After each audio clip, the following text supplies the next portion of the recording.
राघवी ओम सावंत बुलेटिनची सुरुवात करते। यावेळच्या सगळ्यात महत्त्वाच्या बातमीनं ईव्हीएम विरोधात विरोधकांची सुप्रीम कोर्टात धाव आहे। उद्या सुप्रीम कोर्टात या संदर्भात सुनावणी होणार आहे। 100% व्हीव्हीपॅट मशीन द्या अशी विरोधकांची मागणी आहे। यावेळची सगळ्यात महत्त्वाची बातमी आपण पाहतोय। 5 राज्यातल्या निवडणुकांचे निकाल आल्यानंतर सुद्धा ईव्हीएमवर प्रश्नचिन्ह विरोधकांनी उपस्थित केलेलं होतं आणि पवारांसह 21 विरोधकांनी सुप्रीम कोर्टात धाव घेतली आहे। याविषयी अधिक माहिती घेऊया आमचे प्रतिनिधी प्रशांत लीला रामदास यांच्याकडून। प्रशांत, का अधिक माहिती या संदर्भात? खास करून उद्या सुप्रीम कोर्टामध्ये या संदर्भात सुनावणी होणार आहे। भारताचे सरन्यायाधीश रंजन गोगोई यांच्या कोर्टात ही सुनावणी होणार आहे। जवळपास 21 राजकीय पक्ष आहेत ज्यांनी खास करून ईव्हीएमच्या संदर्भात आणि सीव्हीएमच्या याच्यावरती कार्यपद्धती सीव्हीएमच्या महत्त्वातेवरती प्रश्नचिन्ह उपस्थित आहेत। त्यांनी म्हटलंय की जर 100% व्हीव्हीपॅट नसेल तर जो मतदार असतो तो मतदान करेल त्याला कसं कळेल? कारण की यावरच आरोप होता ईव्हीएमचा की बटन जर आपल्याला जे आवश्यक आपल्याला जो पसंत उमेदवार आहे त्याच्या बाजूला दाबल्यानंतर ही मशीनमध्ये अशा प्रकारचं सेटिंग होतं की ती जो विजयी उमेदवार त्याच्यात खात्यात जात विजयी उमेदवार करण्यासाठी त्याच्यात खात्यात जात असतं असं सर्व विरोधी पक्षांचा आरोप होता। या संदर्भात खास करून केंद्रीय निवडणूक आयोगाने अनेकदा पत्रकार परिषदेतून भूमिका स्पष्ट करण्याचा प्रयत्न केला, पण विरोधक यावरती काही हे झाले नव्हते। त्यांची नाराजी काही कमी झाली नव्हती। त्यावेळेस आता सुप्रीम कोर्टामध्ये 21 राजकीय पक्ष जात आहे, ज्यामध्ये काँग्रेस आहे, बसपा आहे, आरजेडी आहे, एनसीपी आहे, त्यानंतर एआयएमडीएमके आहे, डीएमके आहे, यासारखे जवळपास 21 राजकीय पक्ष आहेत जिचं नाम आजी आहे। आपल्याला माहित असेल की संपूर्ण राजकीय पक्षांची एक मोठ बांधण्याचं काम शरद पवार यांनी गेल्या एका वर्षामध्ये दिल्लीत केलं होतं आणि त्यासोबत 21 राजकीय पक्ष जे आहेत ते खास करून विरोधी पक्ष आहेत हे यांनी याचिका दाखल केली सुप्रीम कोर्टामध्ये। आज ते उद्या बोर्डावर आलेली आहे आणि त्यावर उद्या सकाळी 10:30 वाजता सुप्रीम कोर्टात सुनावणी होणार आहे। निश्चित, त्यामुळे उद्याचा दिवस अत्यंत महत्त्वाचा असणार आहे, यात काही शंकाच नाहीये। धन्यवाद प्रशांत, तुम्ही दिलेल्या सविस्तर माहितीकडे वळूया पुढल्या बातमीकडे। बातमी अर्थातच गुप्तगूची आहे। जालन्यातील बहुचर्चित खोतकर आणि दानवे संघर्षाला आता आणखीन एक नवं वळण लागलेलं आहे। आगामी निवडणुकांच्या पार्श्वभूमीवर अब्दुल सत्तार आणि अर्जुन खोतकर यांच्यात गुप्त बैठक झाल्याची माहिती मिळते। एका बिल्डरच्या घरी ही बैठक झाल्याचं कळतंय। या बैठकीत सत्तार यांनी खोतकरांना 24 तासांचा अवधी दिल्याची माहिती या बैठकीतून मिळते। दरम्यान या बैठकीत खोतकर दानवेंविरोधात निवडणूक लढणार का या संदर्भात मात्र वेळ दिल्याचं कळतंय। यावेळची महत्त्वाची बातमी, याविषयी अधिक माहिती घेऊया आमचे प्रतिनिधी सिद्धार्थ गोदाम यांच्याकडून। सिद्धार्थ, का अधिक माहिती या संदर्भात? एक वेगळंच गणित पाहायला मिळेल का या ठिकाणी? लागवी अर्जुन युती झाल्यानंतर अर्जुन खोतकरांनी अजूनही स्पष्ट केलेलं नाही की दानवेच्या विरोधात लढणार की नाही लढणार, मात्र त्या लढतीबद्दल ते बोलायला तयार नाहीत। आता मात्र जी बैठक झाली अब्दुल सत्तार आणि अर्जुन खोतकरांची, त्यामुळं कुठेतरी आणखी अर्जुन खोतकरांची इच्छा त्या ठिकाणी दिसते किंवा सत्तार त्यांच्यावर दबाव टाकू शकतात की दानवेंच्या विरोधात त्यांनी लढत द्यावी। कारण 7-8 महिन्यापासून दानवेंच्या विरोधात अर्जुन खोतकर आमचा उमेदवार असेल असं अब्दुल सत्तारांनी प्रसिद्धी दिली होती आणि त्यालाही होकार जो आहे अर्जुन खोतकरांनी दिला होता। मात्र भाजपची युती झाल्यानंतर रावसाहेब दानवेंच्या विरोधात अर्जुन खोतकरांनी बंड करू नये यासाठी खुद्द त्यांच्या घरी जाऊन सुभाष देशमुख असतील, रावसाहेब दानवे पाटील असतील यांनी भेट घेतली होती। त्यानंतर मुख्यमंत्र्यांनी स्वतः जे अर्जुन खोतकरांचं मन वळवण्याचा प्रयत्न केलेला आहे आणि उद्धव ठाकरेंशी मात्र त्यांचं अजून काही बोलणं झालेलं नाही। त्यामुळे ही यासाठी आहे की उद्धव ठाकरेंनी अर्जुन खोतकरांबद्दलची भूमिका अजून स्पष्ट केलेली नाही आणि अब्दुल सत्तारांनी अर्जुन खोतकरांना 24 तासाचा अल्टिमेटम दिलेला आहे की दानवेंच्या विरोधात लढणार की नाही लढणार ही भूमिका स्पष्ट करावी। मात्र अर्जुन खोतकरांनी यावेळेस 2 दिवसाचा अवधी मागून घेतलाय।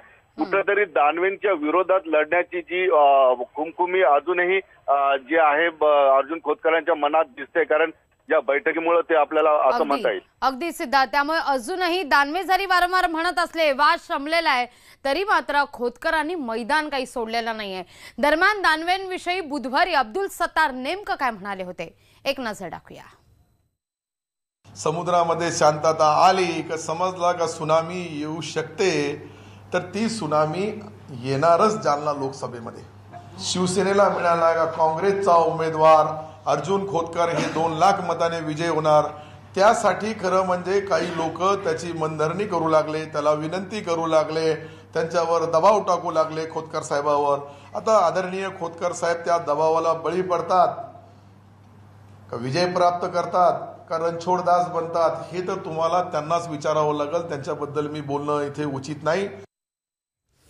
वळूया पुढल्या बातमीकडे. आगामी निवडणुकीत सुजय विखे पाटील आणि राष्ट्रवादीच्या उमेदवाराचा प्रचार करणार नसल्याची स्पष्टोक्ती काँग्रेसचे नेते आणि विधानसभेचे विरोधी पक्षनेते राधाकृष्ण विखे पाटील यांनी दिली आहे. सुजय विखेंच्या भाजप प्रवेशानंतर पहिल्यांदाच राधाकृष्ण विखे पाटलांनी आज जाहीर पत्रकार परिषद घेतली आणि प्रतिक्रिया दिली आहे. मुंबईत झालेल्या पत्रकार परिषदेत त्यांनी हे वक्तव्य केलंय. यावेळी त्यांनी शरद पवारांनी बाळासाहेब विखेंबद्दल केलेल्या विधानावर सुद्धा तीव्र नाराजी व्यक्त केली आहे. आघाडीत असूनही आणि बाळासाहेब विखे हयात नसतानाही पवारांचं हे विधान अत्यंत दुर्दैवी असल्याचं त्यांचं म्हणणं आहे. विखेंनी नेमक्या कोणकोणत्या विषयांवर या पत्रकार परिषदेच्या माध्यमातून भाष्य केलंय, एक नजर टाकूया. आमचे वडील स्वर्गीय माजी खासदार बाळासाहेब विखे पाटील यांच्याबद्दल केलेलं विधान ते अतिशय दुर्दैवी होतं. 91 त्यांचा आम्ही पराभव केला, त्या आघाडीचे म्हणजे आणि वेगवेगळ्या विधानं त्यांनी केली. खरं म्हणजे मला व्यक्तिशः फार वाईट वाटलं की आपण ज्यावेळी आघाडीचा धर्म पाळतो आणि आज 91च्या घटनेनंतर आज ते हयात नाही आहेत, अशा वेळी त्यांच्याबद्दलची टिप्पणी करणं अशा ज्येष्ठ नेत्याला किती योग्यतेचं होतं हा खरा प्रश्न आहे. आमचे वडील हयात नसताना त्यांच्याबद्दल एवढा जर त्यांच्यामध्ये इतका द्वेष आहे त्यांच्यात भरलेला विखे कुटुंबियांबद्दल, विखे नावाबद्दल, तर काय प्रश्नच उपस्थित होतोय निवडणुकीच्या. त्यामुळे मला वाटत नाही की प्रचाराला जाण्याचा प्रश्नच उद्भवत नाही.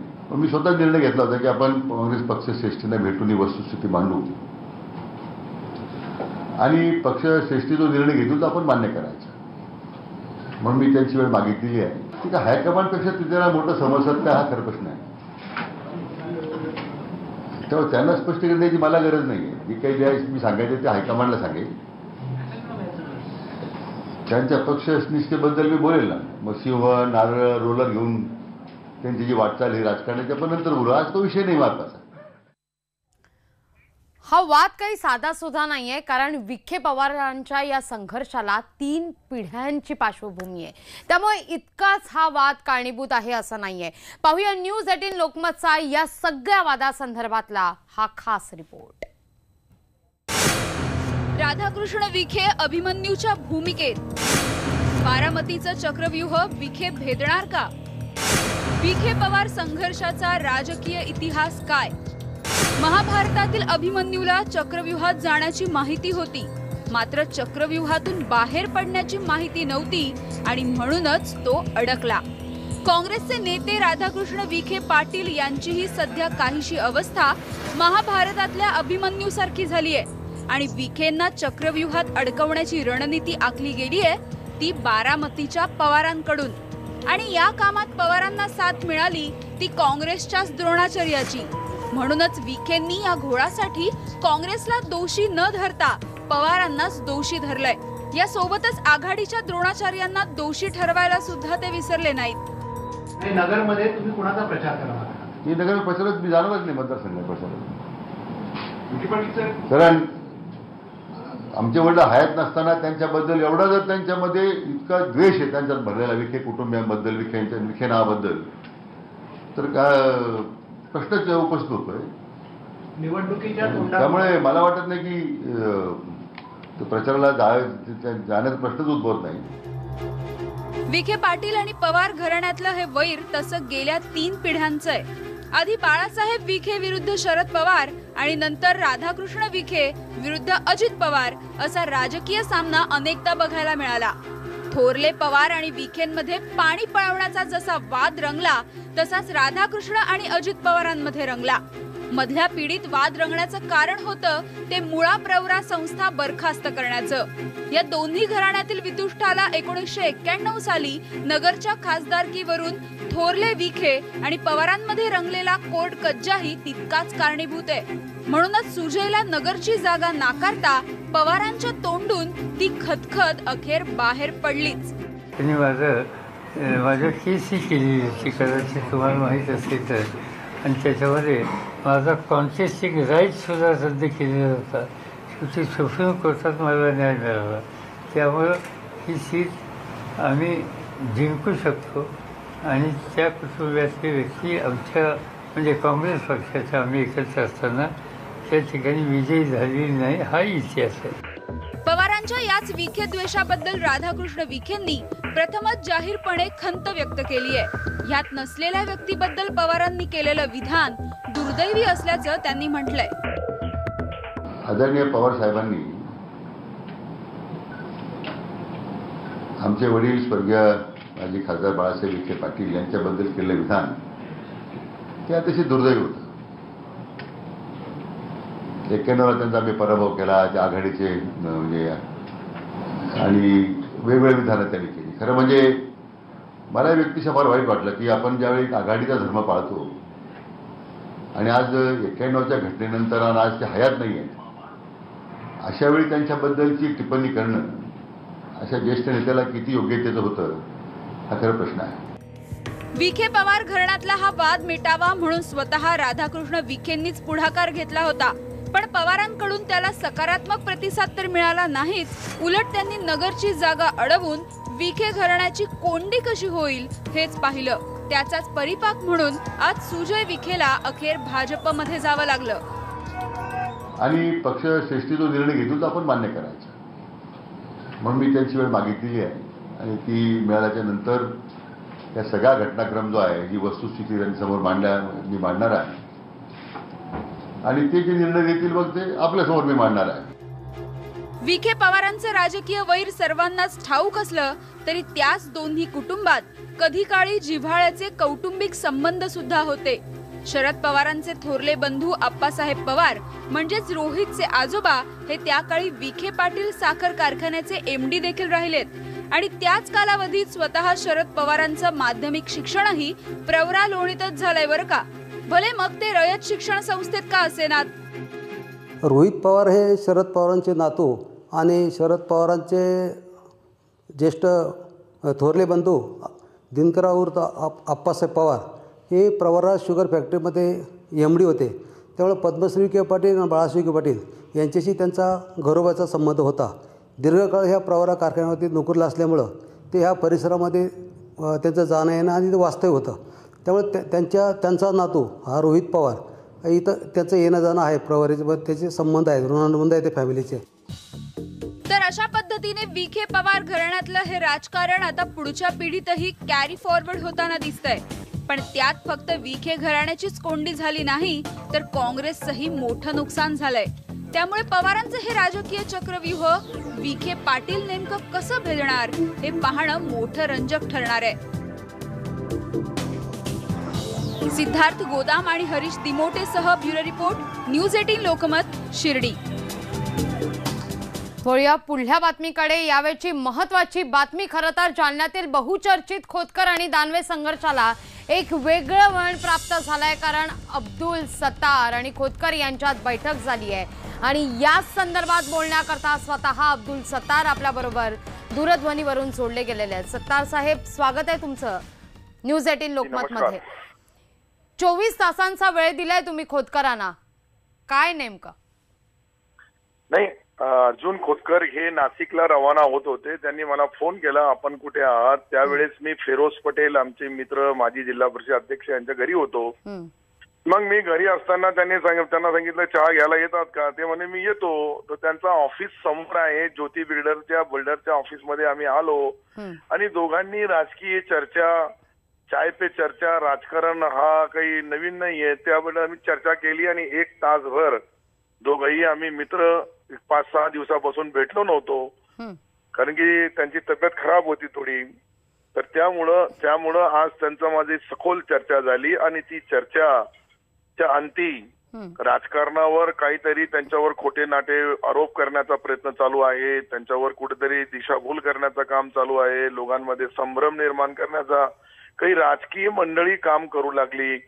त्यांना खरं म्हणजे यासाठी मी त्यांना बोललो की हे तुम्ही ज्या माणसाला पाडू लागले, तुम्ही या देशाचे नव्हे, राज्याचे नव्हे, देशाचे आयकॉन बनणार आहे आणि त्याची चिंता त्यांना आहे. म्हणून मुख्यमंत्री, सन्माननीय मुख्यमंत्री जी असतील, मंत्री जी असतील किंवा रावसाहेब जी असतील, हे सर्व तुम्हाला जे जय जयकार करू लागले, ही शक्ती तुमची नाही, ही लोकांची शक्ती आहे. आणि लोकांच्या शक्तीमध्ये एकदा संभ्रम निर्माण केला तर तुमच्या राजकारणाला पूर्णविराम पुढच्या निवडणुकीमध्ये मिळू शकतो. त्याची जाणीव तुम्ही ठेवा.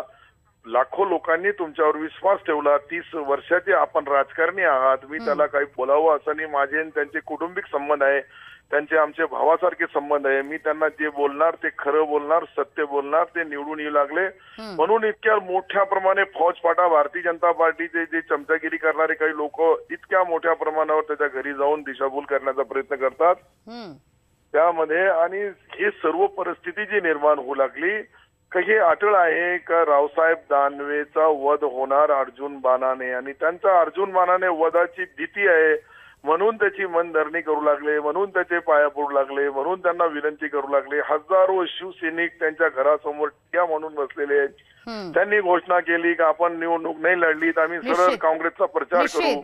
निश्चित अशी सर्व परिस्थिती निर्माण झालेली आहे. निश्चित चाय पे चर्चा झालेली असली तरी सगळ्यात महत्वाचं अब्दुल सत्तार यांनी म्हटलेलं आहे की अर्जुन बाणानाच दानवेंचा वध होणार, आणि हीच सखोल चर्चा या बैठकीत झाल्याचं काय आहे. काँग्रेस पाठोपाठ आता राष्ट्रवादीची लोकसभा निवडणुकीच्या उमेदवारांची राज्यातली पहिली यादी आज जाहीर झाली. यामध्ये 12 उमेदवारांच्या नावाची घोषणा करण्यात आली आहे. मात्र यातील सगळीच नावं अपेक्षित आहेत. विशेष म्हणजे यामध्ये मावळ, माढा, नगर या गेल्या अनेक दिवसांपासून गाजणाऱ्या जागांचा सस्पेन्स मात्र कायम ठेवण्यात आलाय. काही जागांच्या अदलाबदलीचा विचार सुरू असल्याचं राष्ट्रवादीचे प्रदेशाध्यक्ष जयंत पाटील यांनी स्पष्ट केलंय. तर कोणती जागा कधी जाहीर करायची याचा अधिकार आमच्याकडे असल्याचं सांगत पाटलांनी मावळच्या जागेसंदर्भात भाष्य करणं मात्र टाळलंय. तर कल्याणची ही जागा राष्ट्रवादीनं जाहीर केल्यानं मनसेला आघाडी स्थान नसल्याचं स्पष्ट झालंय. तर हातकणंगलेची जागा स्वाभिमानी शेतकरी संघटनेसाठी सोडण्यात आल्याचं राष्ट्रवादीनं स्पष्ट केलं. तर रत्नागिरी सिंधुदुर्गातील जागेसंदर्भात काँग्रेसनं विचार करावा असं सांगत राष्ट्रवादीनं राणेंचा विषय हा काँग्रेसवर सोडलेला आहे. एक नजर टाकूया आज जाहीर करण्यात आलेल्या यादीतल्या नावांवर. बारामतीतून सुप्रिया सुळे, सातारातून उदयनराजे भोसले, रायगडमधून सुनील तटकरे,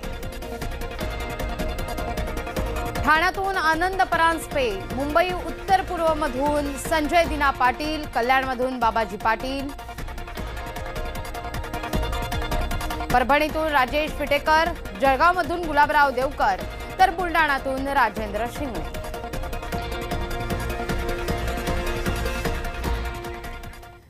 यानंतर बातमी आंतरराष्ट्रीय स्तरावरची आहे. संयुक्त राष्ट्र संघाच्या सुरक्षा परिषदेत पुन्हा एकदा चीननं आपला नकाराधिकार अर्थात वेटो पॉवर वापरत मसूद अझहरला दहशतवादी घोषित करण्यास नकार दिला. आणि त्यामुळे देशात आता राजकारण सुरू झालंय. कमकुवत मोदी चीनचे राष्ट्राध्यक्ष शी जिनपिंगना घाबरतात असा ट्विट आज काँग्रेसचे अध्यक्ष राहुल गांधींनी करत मोदींवर पुन्हा एकदा हल्लाबोल केलाय.